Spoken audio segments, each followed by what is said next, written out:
Hello everyone, my self Sandeep Rajbhar. आज के इस वीडियो में हम लोग देखने वाले हैं कि सर 100% नेम अप्रूवल जो एमसीए में हम लोग नेम अप्रूवल के लिए अप्लाई करते हैं सर 1000 रुपीज लगता है सर। एंड 1000 रुपीज लगने के बाद भी वो नेम कभी कभी रिजेक्ट हो जाता है। एंड मेजोरिटी टाइम पे आजकल हम देख रहे हैं बहुत लोगों का रिजेक्ट हो रहा है, जिससे उनका क्या हो रहा है, 1000 रुपया बर्बाद हो रहा है। तो ये जो चीज़ है ये नहीं होना चाहिए। इस चीज़ को आप कैसे सेव कर सकते हो, और नेम रिजर्वेशन से पहले आपको क्या क्या चीज़ का सावधानी रखना है, क्या क्या नाम को सोचते हुए, क्या क्या चीज़ को देखते हुए आपको नाम को सोचना है अपने कंपनी के लिए। तो उस चीज़ के इस वीडियो का एंड होते होते आपको हर एक पॉइंट जो है क्लियर हो जाएगा कि क्या क्या चीज़ के बारे में आपको ध्यान रखना है और क्या क्या चीज़ आपका क्लियर होना चाहिए। ठीक है, चलिए। तो नेम जो रिजर्वेशन करते हैं वो अपने एमसीए के साइट पे जाते हैं, मिनिस्ट्री ऑफ कॉर्पोरेट अफेयर्स के mca.gov.in। राइट, ये हमारा वेबसाइट है। इसमें हम लोग जाते हैं और इसमें हम लोग क्या करते हैं, जो नेम रिजर्वेशन करते हैं वो नई कंपनी इनकॉर्पोरेट कर रहे हैं उसके लिए अपने रिजर्व कर सकते हैं, या फिर आपकी एग्जिस्टिंग कंपनी है उसके लिए रिजर्व कर सकते हैं। तो आज हम लोग इस वीडियो में बात करने वाले हैं कोई नई कंपनी हम लोग इनकॉर्पोरेट करने जा रहे हैं उसके लिए नेम रिजर्वेशन कैसे करना है। तो एमसीए में जाएंगे। ठीक है, एक सेकंड, ये क्रोम का टैब दिख रहा है बार बार, सॉरी, शायद कुछ बाई मिस्टेक गलत क्लिक हो गया। चलिए, ये हमारा लॉगिन पेज आ गया। ठीक है, ये हमारा मेन एमसीए का वेबसाइट है। इसमें आने के बाद आपको नीचे आना है थोड़ा सा स्लाइड करके, एमसीए सर्विसेज। ओके, यहाँ पे अगर आपको नई कंपनी रजिस्टर करने के लिए जाना होगा, सबसे पहले इनकॉर्पोरेशन के लिए जाना होगा। ठीक है, उसके लिए आपको सबसे पहले भैया रजिस्टर करना पड़ेगा। ठीक है, रजिस्टर करने के लिए आपको साइन इन करना है। एंड साइन इन करने के लिए ये जो आपका मेनली आपको V2 पोर्टल के ऊपर लॉगिन करना होगा। ये जो V2 पोर्टल है ना, login for V2 portal filing, अभी भी जो इनकॉर्पोरेशन के लिए उसके लिए आपको V2 पोर्टल का ही यूजर एक्सेस चाहिए। ठीक है, मैं अपनी यूजर आईडी एक्सेस कर रहा हूँ।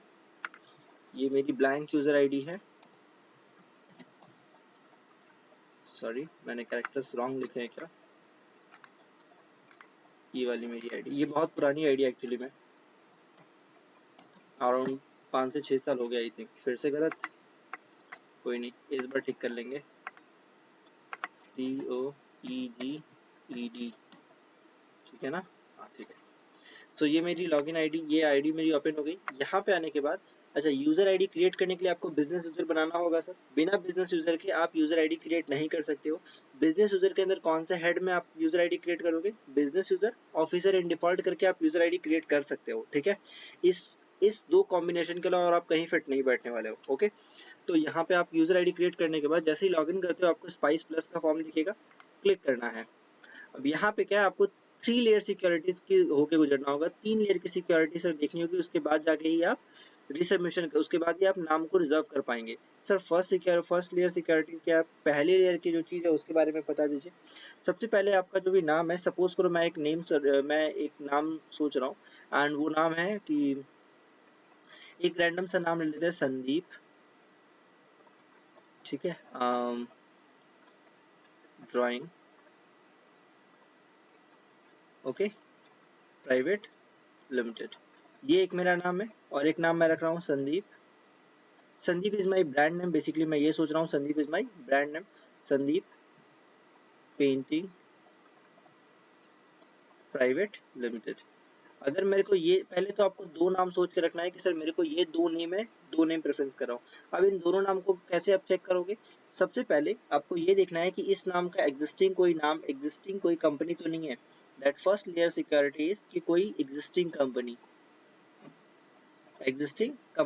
अगर कोई एग्जिस्टिंग कंपनी होगी इस नाम पे तो आपको नहीं मिलेगी। तो सर ये कैसे जानेंगे, इसके लिए फिर से आप अपने इस पर आइए, वेबसाइट पर। ठीक है, यहाँ पे आने के बाद आपको इसमें जाना है, लॉगिन करोगे तो भी ठीक है, नहीं करोगे तो भी चलेगा। एमसीए सर्विस, इसमें आपको आना है यहाँ पे मास्टर डेटा। मास्टर डेटा में view company LLP master data. ठीक है, MCA service master data view company LLP master data. इसमें आने के बाद यहाँ पे आपको अपना प्रपोज नेम टाइप करना है, जो आप नाम सोचा था संदीप। ठीक है, ड्राइंग, संदीप ड्राइंग करके मैंने सर्च किया। ठीक है, यहाँ देखो क्या कर रहा है, कोई भी शो नहीं कर रहा है, इसका मतलब ये नाम अवेलेबल है, ये नाम की कोई कंपनी नहीं है। नेक्स्ट फिर देख रहा हूँ संदीप पेंटिंग, ओके, ये मैंने सर्च किया। ओके, एक बार के बाद दोबारा नहीं लेता है, वो आपको रिफ्रेश करना पड़ता है, फिर से ये देता है संदीप PAINTING। पेंटिंग। ये देखो ये नाम भी अवेलेबल नहीं, मतलब ऑलरेडी इस नाम पे कोई कंपनी या एलएलपी नहीं है, मतलब ये दोनों नाम मेरे लिए परफेक्ट है सर, ये दोनों नाम मैं ले सकता हूँ। ठीक है, इन दोनों नाम के लिए मेरी जो फर्स्ट सिक्योरिटी एग्जिस्टिंग कंपनी की वो नाम मैं मैच करता हूँ।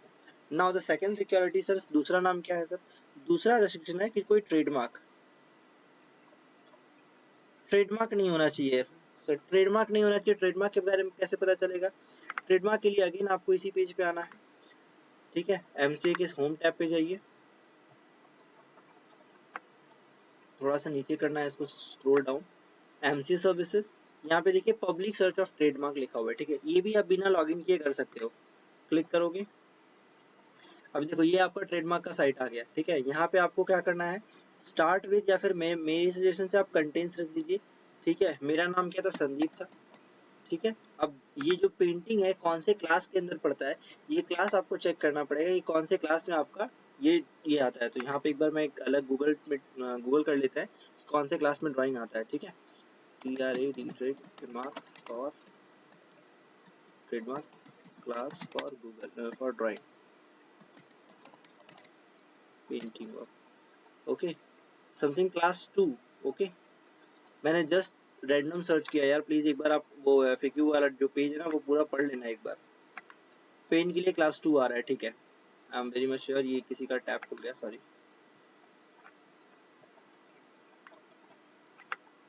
राइट, ये देख लो, class 2 is for paint etcetera etcetera etcetera, जो भी चीज़ों के लिए आर्टिस्टिक वर्क के लिए मेरा क्लास 2 में आता है। ठीक है, तो मेरे को क्लास 2 में जाना है। अभी मैं यहाँ पे आया, क्लास कौन से क्लास के अंदर सर? तो क्लास 2 के अंदर चाहिए, संदीप नाम है, मैंने सर्च किया।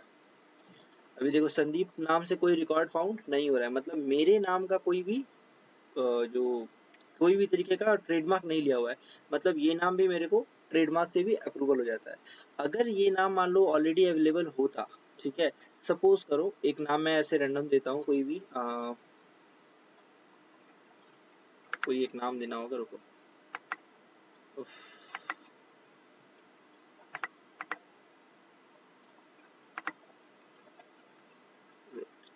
अगेन मेरे को बैक करना होगा। राइट, मान लो मैं एक चीज देता हूँ PAINT पेंट, वैसे तो ये अलाउड नहीं करेगा क्योंकि बहुत ही जनरल नेम है, सो एक बार फिर भी देख लेते हैं, शायद मिल जाए। राइट, ये देखो पेंट से रिलेटेड, मान लो मैं पेंटिंग जैसा वर्ड यूज करना चाहता या फिर ऐसा कुछ लोगो अपने ड्राइंग में लगाना चाहता, तो ये क्या एक रजिस्टर्ड ट्रेडमार्क है, इनकी रजिस्टर्ड है। ठीक है, तो ये नाम ये डिटेल्स मेरे को नहीं मिल सकता सर, ये लोगो नहीं मिल सकता है। ठीक है, वर्ड मार्क ये नहीं मिल सकता है, तो ये चीज अपने को नहीं मिलेगा क्योंकि ये ऑलरेडी रजिस्टर्ड है, और इनसे लेने के लिए हमको इनसे एनओसी लेना होगा, नो ऑब्जेक्शन सर्टिफिकेट लेना होगा। ठीक है, अब क्या करना होगा अपने को सर? अब ट्रेडमार्क में मैंने चेक कर लिया सर, ट्रेडमार्क एग्जिस्टिंग कंपनी में मेरा अप्रूवल हो गया, कोई कंपनी एग्जिस्टिंग इस नाम से नहीं है सर। ट्रेडमार्क में भी ऐसा कोई भी नाम नहीं है, आपने सर्च कर लिया। Now third layer security is what sir? Third layer में कुछ कुछ चीजें होती है जो प्रोहिबिटेड होती है, और कुछ कुछ चीजें होती है जो चीज होती है आपको अलाउ नहीं की जाती है।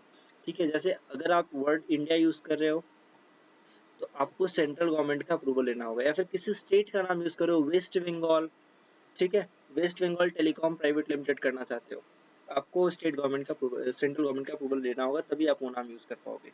ठीक है, आप चाहते हो कि West Bengal manufacturers private limited, West Bengal papers private limited, West Bengal biscuit private limited, ऐसा कुछ भी नाम रखना चाहते हो जिसमें इंडिया या फिर इंडिया वर्ड यूज करे हो, तो आपको सेंट्रल गवर्नमेंट का अप्रूवल लेना होगा। राइट सर, दूसरा क्या चीज है sir?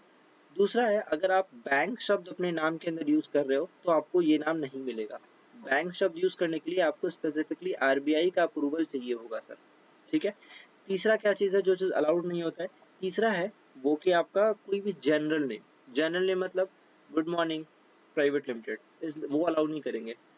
Good private limited allow नहीं करेंगे। नाइस प्राइवेट लिमिटेड नॉर्मली वो अलाउ नहीं करते, बहुत जनरल नेम है ना, वो जनरल चीज वो अलाउ नहीं करते। थोड़ा ऐसा नाम होना चाहिए जो इज मतलब कोई जनरल नाम ना हो, क्योंकि जनरल नेम जैसे ही आप यूज करो ना, मान लो आप रख दिए गुड प्राइवेट लिमिटेड, ठीक है, गुड प्राइवेट लिमिटेड रखते ही क्या हो जाएगा प्रॉब्लम पता है?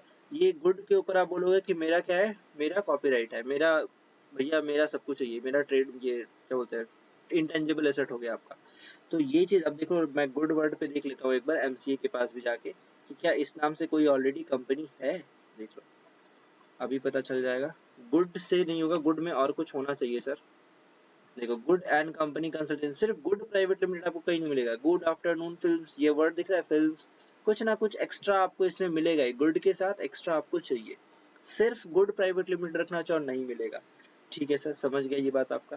नेक्स्ट, कोई बीमारी का नाम, जैसे अभी कोविड आया था ना, कोविड का आप दवाई, Covid virus private limited, corona private limited बनाना चाहते हो, आप कोई ऐसा नाम रखना चाहते हो जैसे कोई जिससे कि कोई कंफ्यूजन क्रिएट हो, वैसा नाम भी नहीं रख सकते हो। ठीक है। नेक्स्ट क्या सर, नेक्स्ट ऐसा कोई नाम नहीं रख सकते हैं जिस नाम से कोई और नाम का स्पेलिंग मैच करता हो, जैसे रिलायंस का स्पेलिंग क्या है। ठीक है, यही है ना। अब इसके जगह आप क्या रख रहे हो, आप ये रख रहे हो, एमसी अलॉट नहीं करेगा, एमसी अलॉट नहीं करेगा, एमसी अलॉट नहीं करेगा, क्योंकि रिलायंस रिलायंस रिलायंस जो भी रख रहे हो रिलायंस से मैच कर रहा है, वो अलॉट नहीं करेंगे एमसी। एट एनी कॉस्ट आप कुछ भी कर लो, ये नाम अलॉट नहीं होगा आपको। ठीक है, क्योंकि ये नाम किसी और नाम से मिलता जुलता नाम है। ओके, किसी ट्रेडमार्क से मिलता जुलता नाम है, इसलिए वो अलॉट नहीं करेंगे। ओके, अगर अलॉट वो नहीं करते, नॉर्मली नहीं करते प्रैक्टिकली सर। ठीक है। नेक्स्ट क्या सर अलॉट नहीं करेंगे, कोई गाली का नाम, कोई भी स्लैंग्स वगैरह यूज करते ना, अब कोई भी गाली वगैरह का चाहोगे कि उस नाम से आप डैश एक गाली दिए, डैश प्राइवेट लिमिटेड रखना चाहते हो, अलॉट नहीं होगा सर वो नाम। ठीक है, गाली वाली जैसा शब्द आपको एमसीए कभी भी अलॉट नहीं करेगा।